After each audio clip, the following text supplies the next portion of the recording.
Hi, hello.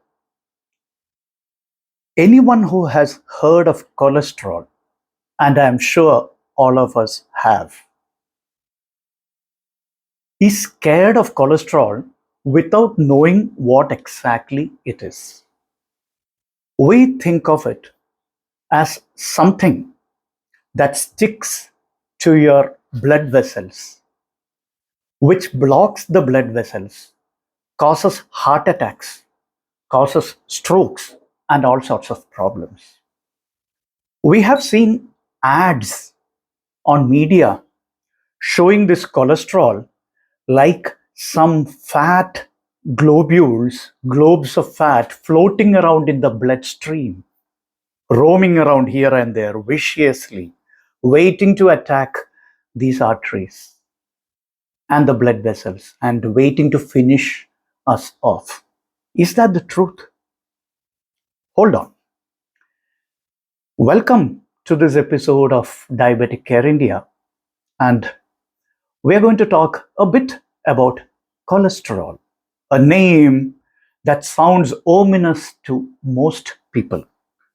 Did you know that cholesterol is something that your body badly needs?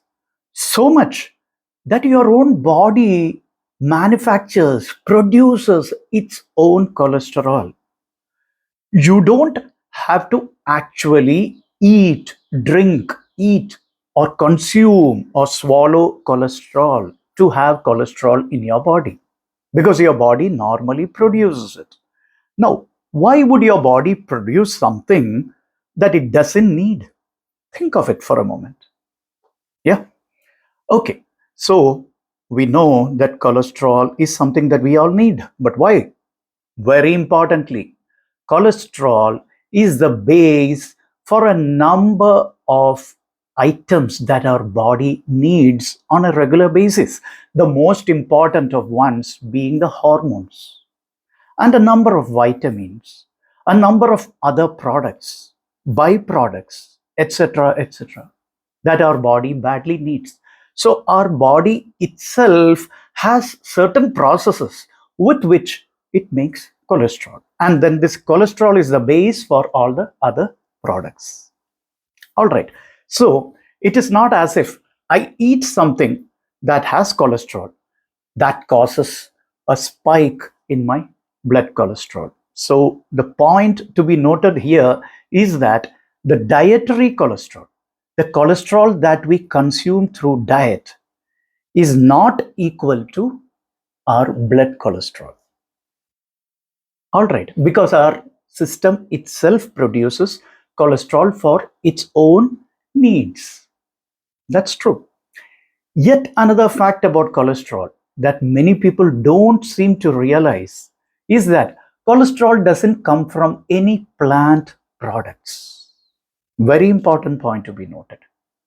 So, if you thought that you took some sort of oil, no matter what it was, any plant based oil, whether it is coconut oil, whether it is rice bran oil, palm oil, this, that, any of the plant origin oils, they are not going to directly cause a spike in your blood cholesterol levels. That's another important point to be noted. So, where does cholesterol come from?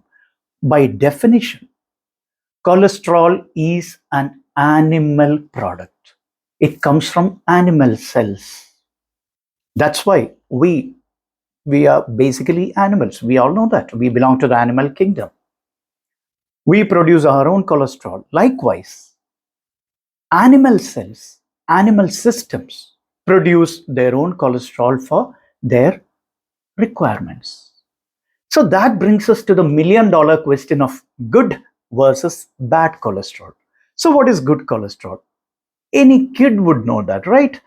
Any nursery kid would tell you, okay, good cholesterol is HDL cholesterol, bad cholesterol is LDL cholesterol. Yep, true. But is it the whole truth? Not exactly. There is no such thing that is really good cholesterol and really bad cholesterol. It all depends on whose system, what is the person's overall health condition, A, whether he or she has any other comorbidities, any other conditions that could worsen this problem. B and C, very important, the ratios between these different types of lipids. Generally, they are called lipids. And cholesterol is actually not a lipid, it is called a waxy substance that the body produces and which it uses to produce many other stuff. That's important to understand. Okay, so that brings us to the good versus bad cholesterol debate. So, good cholesterol, we think, okay, if I have a very high level of HDL cholesterol, that's going to be good for me. I have a very low level of LDL cholesterol, it's going to be bad for me. Or that's going to be good for me because bad cholesterol is less, right? We have all sorts of beliefs of this sort. But is it the truth? No. As I started telling you, that's not the full truth. What we need to understand here is we need to look at the ratios between these various lipids and in what type of person. So we need to look at in its very, very holistic manner. For instance, even if you have a low LDL cholesterol and a high HDL cholesterol, and you are a smoker, you don't exercise, you are a diabetic, you are at a high risk of cardiovascular disease, despite the fact that your HDL cholesterol is high, the good cholesterol level is high.